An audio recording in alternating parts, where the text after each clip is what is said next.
अखिल भारतीय विद्यार्थी परिषद की ओर से आज जीसेट की परीक्षा में भूगोल विषय को शामिल करने की मांग के साथ जीसेट की ऑफिस पर आवेदन पत्र दिया गया। भूगोल विषय पिछले कई सालों से स्कूलों और कॉलेजों में पढ़ाया जाता है। इसके साथ ही सभी छात्रों के अच्छी पढ़ाई के लिए भी जीसेट की परीक्षा में भूगोल के विषय को शामिल किया गया था। हालांकि दिसंबर 2019 में ली गई जीसेट की परीक्षा में से अचानक ही भूगोल विषय को हटा दिया गया। इस मामले परीक्षा के कोऑर्डिनेटर को पूछे जाने पर उनकी ओर से भूगोल विषय में कहीं भी वैकेंसी उपलब्ध न होने के चलते ऐसा किया गया होने की बात कही गई। हालांकि अभी इस विषय के लिए कई जगहों पर वैकेंसी है। ऐसे में इस फैसले से भूगोल विषय के छात्रों को आगे जाकर दिक्कत का सामना करना पड़ सकता है, जिसके चलते आज अखिल भारतीय विद्यार्थी परिषद की ओर से जीसेट की परीक्षा में भूगोल को शामिल करने की मांग करते हुए आवेदन पत्र दिया गया। हम हमारा हक मांगते नहीं, किसी से भीख मांगते, हम हमारा हक जिंदाबाद। Students power, Nations power. आज अखिल भारतीय विद्यार्थी परिषद द्वारा जीसेट एग्जामिनेशन એટલે કે ગુજરાત સ્ટેટ એલિજિબિલિટી ટેસ્ટ આ એક્ઝામ આપીને જેટલા બી માસ્ટરના વિદ્યાર્થીઓ છે એ દરેક વિદ્યાર્થીઓ પોતાની કારકિર્દી અને તેઓનું ભવિષ્ય નક્કી કરી શકતા હોય છે, પણ આની અંદર સ્પેસિફિકલી જ્યોગ્રાફી સબ્જેક્ટ એને બહુ ઇરાદાપૂર્વક કાઢવામાં આવ્યો છે। 2 વર્ષ પહેલાં જ્યારે ભૂગોળના વિદ્યાર્થીઓ આની સમક્ષ રજૂઆત કરવામાં આવે છે એ ટાઈમે જે જનરલ સેક્રેટરી CN મૂર્તિ સાહેબ છે તેઓ દ્વારા કોઈ પણ સંતુષ્ટ રીતે જવાબ આપવામાં નથી આવતો। વિદ્યાર્થીઓને માત્ર ને માત્ર કાગળ બતાવીને ગોળ ગોળ ફેરવીને પાછા મોકલી દેવામાં આવે છે। જ્યારે વિદ્યાર્થી પરિષદ સાથે મળી ને આજે એ જ રજૂઆત કરવામાં આવે છે, એ છતાં પણ સાહેબ કોઈ સંપૂર્ણ જવાબ નથી આપી રહ્યા। ત્યારે વિદ્યાર્થી પરિષદ એ આપ સૌને જણાવવા માંગે છે કે આ રીતે જો કોઈ બી એક સ્પેસિફિક સબ્જેક્ટ કાઢવામાં આવે, સમગ્ર ગુજરાતમાં 10થી વધારે કોલેજીસની અંદર જ્યોગ્રાફી સબ્જેક્ટ ભણાવવામાં આવે છે। આ જ્યોગ્રાફી સબ્જેક્ટની જીસેટ પરીક્ષા આપીને વિદ્યાર્થીઓ પોતાનું ભવિષ્ય એઝ અ અસિસ્ટન્ટ પ્રોફેસર તરીકે જોઈન કરી શકે છે અથવા તો શિક્ષક તરીકે જોઈન કરી શકે છે। વિદ્યાર્થીઓની આ જે નીતિ છે અને વિદ્યાર્થીઓનું જે આ ભવિષ્ય છે એ એક સંપૂર્ણ રીતે સિક્યોર તો થઈ શકે છે, પણ આ જ એમની જે જીવનની પાંખ છે એ વલણ નીતિ દ્વારા, આ ઊંધી નીતિ દ્વારા કાપવામાં આવી રહી છે। વિદ્યાર્થી પરિષદ આજે જીસેટની ઓફિસ આવીને ધરણા પ્રદર્શન કરે છે, સાથે વિરોધ પણ કરે છે અને સાહેબ દ્વારા, CN મૂર્તિ સાહેબ દ્વારા, જે જનરલ સેક્રેટરી છે એમના દ્વારા નિવેદન આપવામાં આવે છે કે 2 દિવસની અંદર આની પ્રત્યે યોગ્ય નિર્ણય લેવામાં આવશે।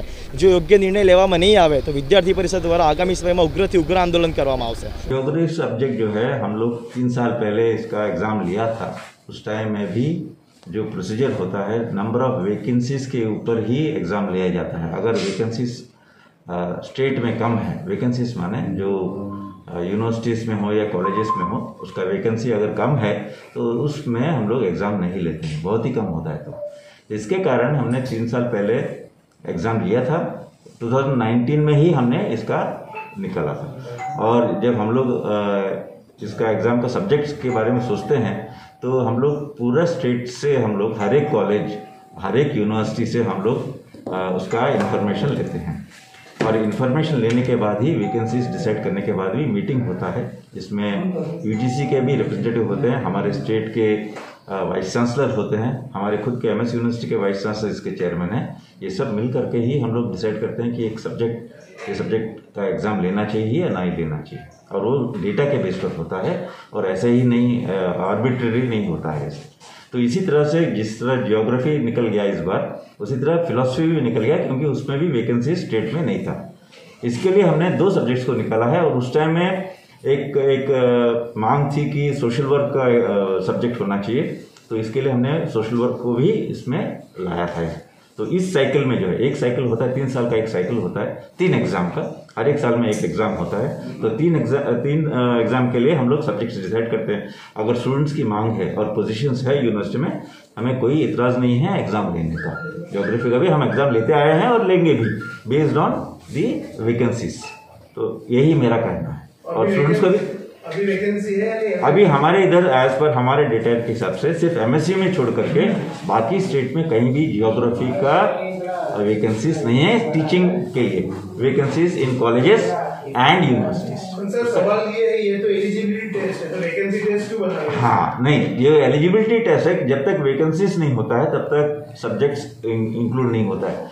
जो हमारे नेशनल लेवल पर जो एग्ज़ाम लेते हैं, नेट की एग्ज़ाम लेते हैं, वो भी एग्ज़ाम जो है एलिजिबिलिटी, नेशनल एलिजिबिलिटी टेस्ट जिसको बोलते हैं, वो भी 94 सब्जेक्ट्स में लिया जाता है। ठीक। और स्टेट में सिर्फ हम लोग 23 सब्जेक्ट्स में ले रहे हैं। क्योंकि बाकी सब सब्जेक्ट हमारे कॉलेजेस में या कुछ यूनिवर्सिटी में पढ़ाया नहीं जाता है, इसके लिए हम लोग वो सब्जेक्ट नहीं लेते हैं। ये सब्जेक्ट चुन के बच्चों लोग ने गलती तो नहीं की है?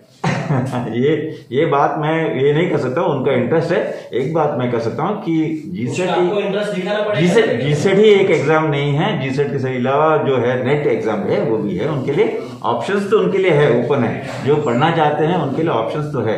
ये नहीं मानता हूँ कि मैं जीसेट नहीं लेना चाहिए, अगर नंबर ऑफ पोजीशंस हैं तो फिर हम जरूर लेंगे इसका एग्जाम। कितने दिनों बाद बच्चों को न्याय मिला है? ये हम पहले हम तो इसका बात करेंगे, हम लोग हायर अथॉरिटीज से बात करेंगे, क्योंकि इसमें कमेटी में जो है हमारे हायर एजुकेशन कमिश्नर भी होते हैं उसमें, तो ये बात करके ही हम कर सकते हैं। अब खबरों से लगातार अपडेट रहना हुआ आसान। BRG न्यूज आपके मोबाइल स्क्रीन पर। आज ही BRG न्यूज की mobile app Google play store और ऐप स्टोर से डाउनलोड करें और खबरों से लगातार जुड़े रहें।